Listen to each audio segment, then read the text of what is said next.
At this point in time toona kuti aiwa Advocate Nelson Chamisa oramba ari yemunhu panguva inoi amirirwa nevanhu munyika yeZimbabwe vachiuya vachiti kana advocate vachinge vavapo pachigaro pane pasina confusion munyika yeZimbabwe. Sanapena mashoko anobuda achitaurwa panapa nemutungamiri wemain opposition anodikanwa nevanhu at heart Advocate Nelson Chamisa. Notable subscribe or like or turn the bell icon.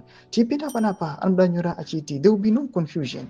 We don't put all our eggs in one basket. We don't clumsily lay all our cards on the table. We don't flip the book open for them to counter us. We have a solid plan. There will be real change in Zimbabwe. Everything new. In this game, you don't let the opposite know what the game plan is.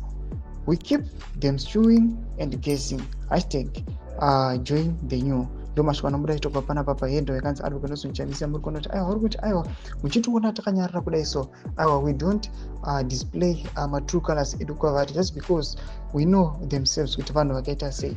Panguva ino tiona Advocate Nelson Chamisa ari munhu amirirwa nenyika yese yenyika yeZimbabwe.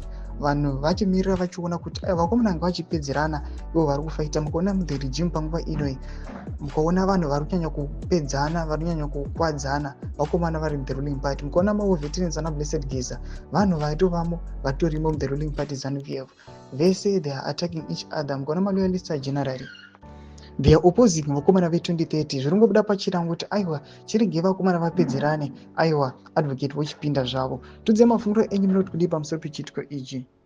Patiri kuona panguva ino mutungamiri wenyika yeZimbabwe aiwa achibuda pachena achiti aiwa is not going aiwa to extend his term beyond 2030. Kunyangwe vanhu panguva ino vasiri kuzvibhilivha vachiti aiwa toda kuona as time goes on ndokuti tizobhilivha. Tudze mafungiro enyu pinda comment section medu. Subscribe or like, turn the bell icon.